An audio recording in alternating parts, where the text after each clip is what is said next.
दोस्तों आज की इस वीडियो में हम लोग अदानी पावर स्टॉक के बारे में बात करने वाले हैं। अदानी पावर के बारे में एक बहुत अच्छी न्यूज़ आ रही है। इनको एक नया प्रोजेक्ट मिला है। इसके बारे में भी डिटेल में डिस्कशन करेंगे।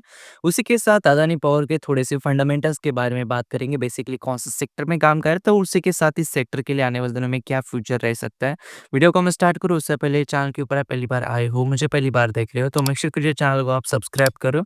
यहाँ पे हम लोग स्टॉक मार्केट के रिलेटेड बहुत सारी चीज़ों के बारे में बात करते हैं।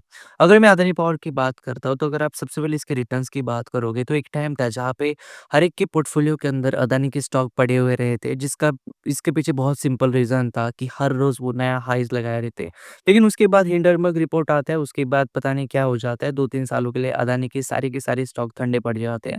लेकिन रिसेंटली सेबी ने क्लीयरेंस देने के बाद अदानी के स्टॉक फिर से फ़ोकस के अंदर आ चुके हैं। अगर हम 5 साल के रिटर्न्स की बात करते हैं, तो इतना सब कुछ होने के बाद भी 5 साल में स्टॉक ने 2154% तक रिटर्न्स दिए हैं। अगर मैं ऑल टाइम रिटर्न्स की बात करता हूँ, तो जब से ये लिस्ट हुआ तब से लेकर अभी तक 2009 से स्टॉक मार्केट में इसने 628% तक रिटर्न्स अपने इन्वेस्टर को दिए। हालाँकि ऑल टाइम रिटर्न्स में आपको ज़्यादा रिटर्न्स नहीं दिख रहे, लेकिन पिछले 5 साल में बहुत तगड़े रिटर्न्स इसने अपने इन्वेस्टर को दे चुका है। इसके बारे में एक न्यूज़ आ रही है, इसके पहले इसके बारे में हम लोग पहले डिस्कशन कर लेते हैं। गवर्नमेंट ने अप्रूव किया अदानी पावर का जो गोडा प्लांट है, इसको to connect to Indian grid via या LILO arrangement, enabling domestic power sale. Domestic market में अपना पावर प्लांट को पावर प्लांट की जो एनर्जी इसको सेल कर पाएँगे। और अप्रूवल ये जो है वो 25 ईयर्स के लिए वैलिड है, जिसके तहत वो follows regulatory amendments. APL Adani Power Limited must seek local clearance and comply with Electricity Act 2003। इसके लिए अदानी पावर को आने वाले दिनों में कुछ अप्रूवल्स लेने की ज़रूरत है, लेकिन गवर्नमेंट ऑफ इंडिया ने ये अप्रूव किया, जिस वजह से गवर्नमेंट ने अप्रूव किया, जिस वजह से अदानी पावर को आने वाले दिनों में एक बहुत अच्छी पॉजिटिव चीज़ समझ में आ जाएगी।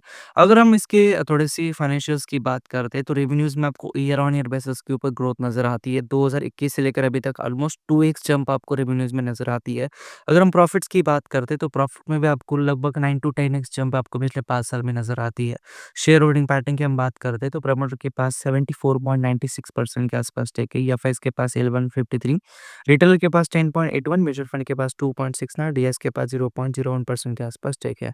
एज़ इन्वेस्टर आपको एक चीज़ समझनी पड़ेगी कि पावर सेक्टर जो है वो एक सनराइज़ सेक्टर है। यहाँ पे आने वाले दिनों में जिस तरीके से डेटा सेंटर्स बन रहे हैं, आर्टिफ़िशियल इंटेलिजेंस का यूज़ किया जा रहा है, ये जो सारा पावर सेक्टर है इसके लिए एक बहुत ही अच्छी अपॉर्चुनिटी आने वाले दिनों में रह सकती है। लेकिन इस अपॉर्चुनिटी को यूज़ करने के लिए वही प्लेयर आगे जा सकते हैं जिनका एक्सपेंशन ऑलरेडी बहुत बड़ा हो चुका रहेगा।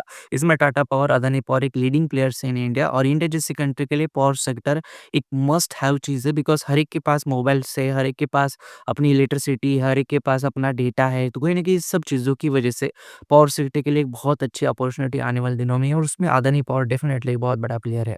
ये था आज का वीडियो को कमेंट करो, उससे पहले चैनल को सब्सक्राइब कर देना, वीडियो को लाइक कर देना। धन्यवाद दोस्तों, ये वीडियो देखने के लिए धन्यवाद।